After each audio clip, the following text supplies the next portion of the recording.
سر لوگ اسے پاکستان کی خاموش ڈپلومیسی کی جیت قرار دے رہے ہیں. کیا واقعی پاکستان نے اپنی جغرافیائی اہمیت کو ایک بار پھر کیش کروایا ہے یا محض ہم دو بڑے ہاتھیوں کی لڑائی میں ایک عارضی پل کا کردار ادا کر رہے ہیں؟ نہیں، یہ محض جغرافیائی اہمیت کو کیش نہیں کرایا پاکستان نے. بیسیکلی پاکستان نے یہ ثابت کیا ہے کہ اس خطے میں اگر امن کے لیے کوئی قوت کام کر سکتی ہے تو وہ صرف پاکستان ہے.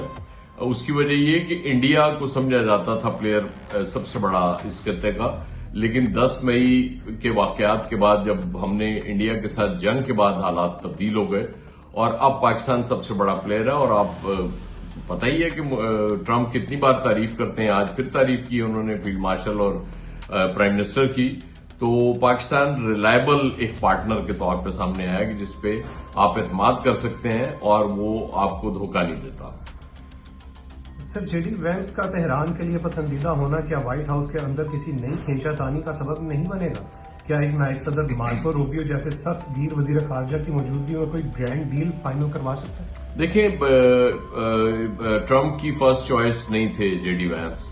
آپ کو یاد ہوگا پچھلی بار بھی جب مذاکرات کی بات ہوئی تھی تو اس میں ایران نے نام دیا تھا جے ڈی وینس کا. اور جے ڈی وینس کو آپ اس لیے ایزی نہ لیں کہ مجھے وہ نیکسٹ یو ایس پریزیڈنٹ لگ رہے ہیں، کیونکہ یہ جو ہونے جا رہا ہے معاہدہ ہو جائے گا اور اس کے بعد امریکہ کے اندر ٹرمپ کے لیے اس کی امپیچمنٹ کے لیے بہت زیادہ آوازیں اٹھ رہی ہیں. اور اس کے بعد مڈ ٹرم میں اگر اس سے پہلے نہیں ہوتا تو مڈ ٹرم میں اگر ریپبلکنز ہار جاتے ہیں تو پھر تو بخیر سچویشن چینج ہو جائے گی. اور امپیچمنٹ کے بعد ظاہر ہے مجھے لگ رہا ہے کہ J D Vance vice president ہوں گے، وائس پریزیڈنٹ کی جگہ. سر سپریم لیڈر مشتبہ خامنہ کا ٹریگر پر ہاتھ والا بیان مذاکرات کی میز پر تہران کا پلہ بھاری رکھنے کی کوشش ہے یا ایران کے اندرونی دفاعی حلقوں کو مطمئن کرنے کے لیے ایک سیاسی بیان؟ دیکھیں، وہ ٹرمپ بھی بہت سے اس طرح کے بیان دیتے رہے. آج اگر آپ نے ان کے وزیر جنگ کی گفتگو سنی ہو تو وہ بھی کوئی اسی طرح کی بات کر رہے تھے کہ ہم نے بالکل تباہ کر دیا دفاعی نظام ایران کا، سارا سب کچھ ختم ہو گیا.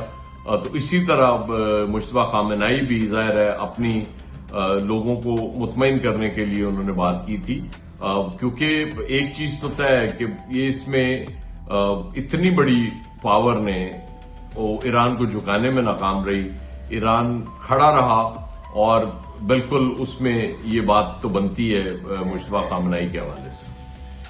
اچھا سر، ایک اور چیز ہے کہ ٹرمپ کی خارجہ پالیسی ہمیشہ پہلے فائدہ پھر بات ہے. اگر آپ نے ہرمز نہ کھولی تو کیا ٹرمپ اسلام آباد مذاکرات کو ایک ٹویٹ کے ذریعے ختم نہیں کر دیں گے؟ کیا ہم ایک ایسی عمارت کھڑی کر رہے ہیں جس کی بنیادیں بہت کمزور ہیں؟ دیکھیں، ہم اپنا رول پلے کر رہے ہیں اور یہ رول اس میں امریکہ اور ایران آن بورڈ تھے. اس کے بعد آپ کو پتا ہے کہ سعودی عرب، ترکی اور ایجپٹ وہ بھی ہماری حمایت کرتے رہے، اس میں ہمارا ساتھ دیتے رہے. اور پھر ایران کے پیچھے رشیا اور چائنا بھی کھڑے ہیں. اس لیے یہ جب کل یہ ڈیولپمنٹ شروع ہوئی تھی، سب سے پہلے پرائم منسٹر صاحب نے ایک ٹویٹ کیا تھا اور 2 ہفتوں کی مہلت کی اپیل کی تھی. اسی وقت سمجھ آ گئی تھی کہ چیزیں اب پازیٹو سمت میں جانا شروع ہو گئی ہیں. پھر اس کے بعد جو ہوا وہ ہسٹری ہے. اور اسلام آباد کو چن لینا پھر، کیونکہ اس میں سب سے زیادہ بڑی رکاوٹ اسرائیل اور انڈیا بن رہے تھے. اس دوران چھوٹی موٹی جھڑپیں بھی ہوتی رہیں گی، وہ بھی سارا کچھ چلتا رہے گا.